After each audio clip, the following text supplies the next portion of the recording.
ಇನ್ನು ಕಾಂಗ್ರೆಸ್ ಸರ್ಕಾರಕ್ಕೆ ಇದೊಂದು ರೀತಿ ಇಕ್ಕಟ್ಟಿನ ಸಂದರ್ಭ.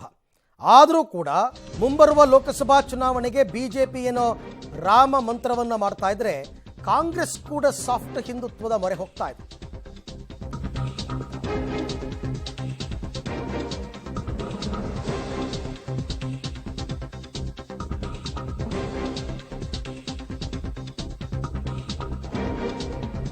ಮುಂಬರುವ ಲೋಕಸಭಾ ಚುನಾವಣೆಗೆ ಬಿಜೆಪಿ ಏನೋ ರಾಮ ಮಂತ್ರ ಮಾಡ್ತಾ ಇದ್ರೆ, ಕಾಂಗ್ರೆಸ್ ವಿರುದ್ಧ ರಾಜ್ಯದಲ್ಲೂ ರಾಮ ಮಂದಿರ ಉದ್ಘಾಟನೆಯ ಪ್ರಬಲ ಹಿಂದುತ್ವ ಅಸ್ತ್ರವನ್ನು ಬಳಸ್ತಾ ಇದೆ. ಕೆಲ ಸಚಿವರು ಶಾಸಕರ ಡ್ಯಾಮೇಜಿಂಗ್ ಹೇಳಿಕೆಗಳಿಂದ ಎಚ್ಚೆತ್ತಿದೆ ಎಐಸಿಸಿ. ರಾಮ ಮಂದಿರ ಉದ್ಘಾಟನೆ ವೇಳೆ ಎಚ್ಚರಿಕೆಯಿಂದ ಇರಿ, ವಿವಾದಕ್ಕೆ ಎಡೆ ಮಾಡಿಕೊಡದೆ ನಡೆ ನುಡಿಯಲ್ಲಿ ಎಚ್ಚರಿಕೆ ಇರಲಿ. ನಿಮ್ಮ ಹೇಳಿಕೆಗಳಿಂದ ಬಿಜೆಪಿ ರಾಜಕೀಯ ಅಸ್ತ್ರ ಮಾಡ್ಕೊಳ್ಳೋದಕ್ಕೆ ಕಾಯ್ತಾ ಇದೆ. ಏನೇನೋ ಅಸಂಬದ್ಧ ಮಾತನಾಡಿದ ಮೇಲೆ ಡ್ಯಾಮೇಜ್ ಕಂಟ್ರೋಲ್ ಕಷ್ಟ. ಹಾಗಾಗಿ ಕಾಂಗ್ರೆಸ್ ನಾಯಕರಿಗೆ ಹೈಕಮಾಂಡ್ ಈ ರೀತಿ ತಾಕೀತು ಮಾಡಿದೆ. ಅದಕ್ಕೋಸ್ಕರನೇ ನಾವು ಅಯೋಧ್ಯೆ ರಾಮ ಮಂದಿರ ಪರ ಅಂತ ಮುಖ್ಯಮಂತ್ರಿಗಳು ಹೇಳಿದ್ದಾರೆ. ಹಿಂದೂಗಳಿಗೆ ಇಡೀ ವಿಶ್ವಕ್ಕೆ ರಾಮ ಸಲ್ಲುವವನು ಅಂತ ಪರಮೇಶ್ವರ್ ಅವರು ಹೇಳಿಕೆ ಕೊಟ್ಟಿದ್ದಾರೆ. ಅಯೋಧ್ಯೆಗೆ ವಿರುದ್ಧ ಇಲ್ಲ, ದೇವಸ್ಥಾನ ಕಟ್ಟಲಿಕ್ಕೆ ವಿರುದ್ಧ ಇಲ್ಲ, ರಾಮ ಮಂದಿರಕ್ಕೆ ವಿರುದ್ಧ ಇಲ್ಲ. ನಾವು ಊರ್ಲಿದ್ದಾಗೆಲ್ಲ ಭಜನೆ ಮಾಡ್ತಿದ್ವಿ, ನಾನು ಭಜನೆಗೆ ಹೋಗ್ತಿದ್ದೆ. ಅಯೋಧ್ಯೆಯಲ್ಲಿ ರಾಮ ಮಂದಿರ ಕಟ್ತಾ ಇದ್ದಾರೆ, ಬಹಳ ಸಂತೋಷ. ಉದ್ಘಾಟನೆ ಮಾಡ್ತಾ ಇದ್ದಾರೆ, ಸಂತೋಷ.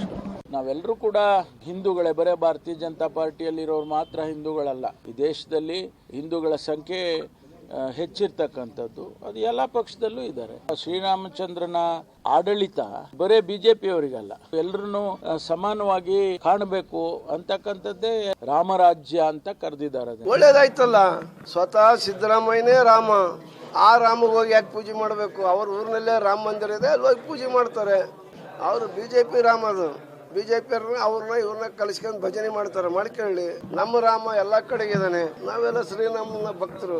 ಇದೇ ಆಂಜನೇಯ ಅವರ ಹೇಳಿಕೆನೇ ಇವಾಗ ಈ ಥರದ ಕೆಲಸಗಳು ಆಗಬಾರ್ದು ಅಂತ ನಾನು ಹೇಳಿದ್ದು.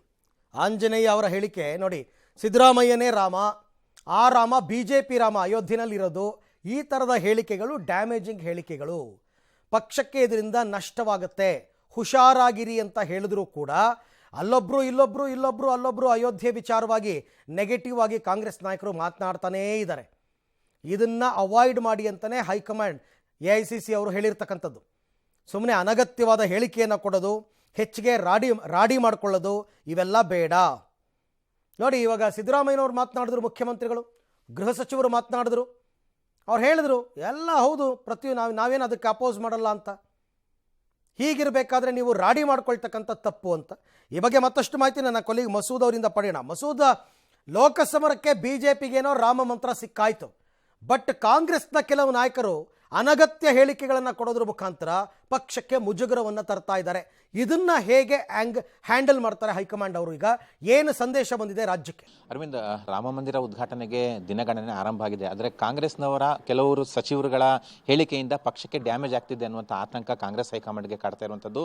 ಸಚಿವ ಸುಧಾಕರ್ ಅವರ ಹೇಳಿಕೆ ಆಗಲಿ, ಪ್ರಿಯಾಂಕ್ ಖರ್ಗೆ ಅವರ ಹೇಳಿಕೆ ಆಗಲಿ, ಇದರಲ್ಲಿ ಎಲ್ಲೋ ಒಂದು ಕಡೆ ಲೋಕಸಭೆ ಚುನಾವಣೆ ಸಮೀಪ ಹಿಂದುತ್ವಾಸ್ತ್ರವನ್ನು ಬಿಜೆಪಿ ಖಂಡಿತವಾಗಿಯೂ ಕೂಡ ಬಳಕೆ ಮಾಡ್ಕೊಳ್ತಿದೆ. ಆದರೆ ನಾವ್ಯಾಕೆ ಡ್ಯಾಮೇಜ್ ಮಾಡ್ಕೋಬೇಕು ಅನ್ನುವಂಥ ಆತಂಕ ಹೈಕಮಾಂಡ್ ನದ್ದು. ಆ ಹಿನ್ನೆಲೆಯಲ್ಲೇ ಒಂದಷ್ಟು ಖಡಕ್ ಸೂಚನೆಗಳನ್ನು ರಾಜ್ಯ ಕಾಂಗ್ರೆಸ್ ನಾಯಕರಿಗೆ ಎಐಸಿಸಿ ನಾಯಕರು ರವಾನೆ ಮಾಡಿದ್ದಾರೆ. ಮುಖ್ಯವಾಗಿ ಹಿಂದುತ್ವ ವಿಚಾರ ಆಗಲಿ, ರಾಮ ಮಂದಿರ ವಿಚಾರ ಆಗಲಿ ಯಾವುದೇ ಎಡವಟ್ಟು ಹೇಳಿಕೆ ಕೊಡಬಾರದು, ಎಚ್ಚರಿಕೆಯಿಂದ ನಡೆ ನುಡಿ ಇಟ್ಕೊಳ್ಳಿ ಅನ್ನುವಂಥ ಒಂದು ಖಡಕ್ಕಾದ ನಿರ್ದೇಶನ ರವಾನೆ ಆಗಿದೆ. ಆ ಹಿನ್ನೆಲೆಯಲ್ಲೇ ಪರಮೇಶ್ವರ್ ಅವರು ಮತ್ತು ಮುಖ್ಯಮಂತ್ರಿಗಳು ಒಂದು ರೀತಿಯಲ್ಲಿ ರಾಮ ಮಂದಿರ ಪರವಾದಂತಹ, ರಾಮನ ಪರವಾದಂತಹ ಹೇಳಿಕೆಗಳನ್ನ ಕೊಡುವ ಮೂಲಕ ಏನು ಡ್ಯಾಮೇಜ್ ಆಗ್ತಿದೆ ಅದನ್ನು ಕಂಟ್ರೋಲ್ ಮಾಡುವ ಒಂದು ಪ್ರಯತ್ನವನ್ನು ಕೂಡ ಮಾಡ್ತಾ ಇದ್ದಾರೆ. ಸಿಎಂ ಅವರು ನಾವು ಅಯೋಧ್ಯೆ ರಾಮ ಮಂದಿರ ಪರ ಅನ್ನುವಂಥ ಹೇಳಿಕೆ ಕೊಟ್ಟರು. ನೆನ್ನೆ ಪರಮೇಶ್ವರ್ ಅವರು ರಾಮ ಮಾತ್ರ ಬಿಜೆಪಿಗೆ ಅವ್ರಿಗೆ ಮಾತ್ರ ಸೇರಿಲ್ಲ, ನಮಗೂ ಕೂಡ ಸೇರಿರೋದು ಅನ್ನುವಂಥ ಹೇಳಿಕೆನೂ ಕೊಟ್ಟರು. ಇಡೀ ವಿಶ್ವಕ್ಕೆ ರಾಮ ಸಲ್ತಾನೆ ಅನ್ನುವಂಥ ಹೇಳಿಕೆನ ಕೊಡ್ತಾ ಇದ್ದಾರೆ. ಒಂದು ರೀತಿಯಲ್ಲಿ ಲೋಕಸಭೆ ಚುನಾವಣೆಗೆ ಯಾವುದೇ ಡ್ಯಾಮೇಜ್ ಆಗಬಾರ್ದು ಅನ್ನುವಂಥ ಒಂದು ಎಚ್ಚರಿಕೆ ನಡೆ ಅರವಿಂದ್ ಇದು.